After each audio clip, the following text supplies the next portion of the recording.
although the theme of my presentation was around technology, sorry to make you wait for 2 minutes.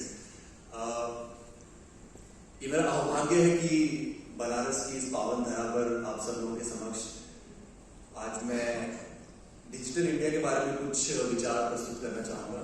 I will try to mix my presentation in Hindi and English so that if you are comfortable with English or Hindi, you will be able to get the best out of this presentation. मेरी कोशिश रहेगी कि इसमें कुछ भी commercial ना रहे और आपको भारत को जानने का मौका मिले from the I of the theme of this presentation, क्योंकि हमारा थीम है कैटलिस्ट फॉर टूरिज्म ग्रोथ. कभी कभी कुछ शब्द अगर हम हिंदी में सुनते हैं तो हमें उसके मायने ज्यादा अच्छे पता चलते हैं. कैटलिस्ट का अर्थ हिंदी में होता है उत्प्रेरक. तो क्या वो कुछ उत्प्रेरक हैं जो हमारे देश को, भारतवर्ष को सोने की चिड़िया बनाने में हेल्प करेंगे? और मेरा मानना है कि travel and tourism is possibly going to be that key catalyst that is going to take India to the vision that most of the Indians have been having from last few years, especially the rapid growth that all of us are viewing in last 10 or 20 years. अब चूंकि हमने अभी हाल ही में अपना 77th independence day 77वां स्वाधीनता दिवस मनाया है. I wanted to start explaining about these catalysts towards a sustainable and long-lasting tourism growth based on possibly 7 nuggets that have happened in last 7 years that have made the foundation. वो कौन से 7 ऐसे मूलभूत तथ्य हैं जिन्होंने पिछले 7 वर्षों में भारत के एक तीव्रगामी ग्रोथ के लिए एक आधारशिला बनाई है.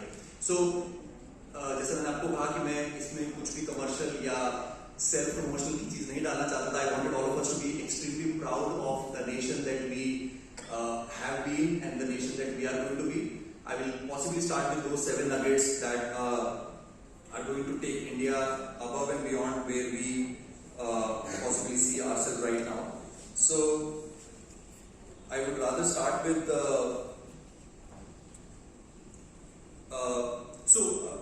like me, I believe most of us have been studying during the mid-90s and the mid-2000s. 1995 से 2005 के बीच में हम में से अधिकतर लोग ग्रेजुएट हुए होंगे और उस समय हमें बताया जाता था कि Bharat is one of the most unbanked countries.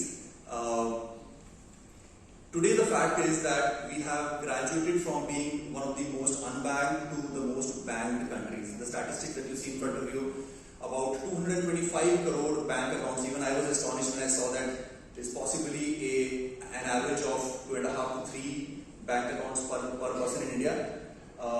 And I couldn't be more proud to know that 80 crore of them are owned by women. So now you might ask that how is it relevant and important for the tourism in India, right? So I strongly believe if I were to just focus on this film, this visual, which by the way I think I have to also mention before we jump into the statistics that most of these slides are generated by AI, and that's the beauty that the Digital India's Foundation started about 10 years back, but I'm calling it Sone Ki Chidiya 2.0 because the real growth of the golden bird that you saw is created out of AI. So there's a lot of digital nuggets that you see that are making the foundation of Digital India, and then I will jump on to possibly 2 or 3 slides where we'll speak about how physical infra is going to only compound to the impact that Digital India has created in possibly past 10 years. So I'm going to stay on this slide because this slide is not just a representative of UPI growth, which all of us Indians are extremely proud about.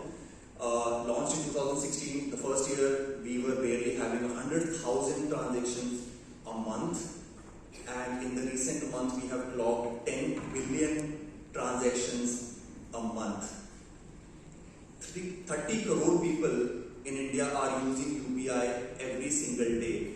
There couldn't be any more fascinated numbers that represent the rapid adoption of digital instruments in any country. In fact, this number of 300 million can give shame to a lot of densely populated countries. This number, ये number जो है वो शायद काफी देशों की जनसंख्या से मेरा मानना है करीब 98% of the countries don't have this kind of population. That is the volume of digital money usage that we are seeing. So that's my second or third catalyst, that compounded with a rapid usage of banking, and then digital banking is something that is the key foundation towards people spending money. Going back to that visual, when we were growing up and we were told that India has one of the lowest banking penetration, we used to joke in our college that once the middle class India or the lower middle class India graduates to the upper middle class, what we were taught as the basic necessity being roti, kapda or makan, the next necessity is going to be tourism.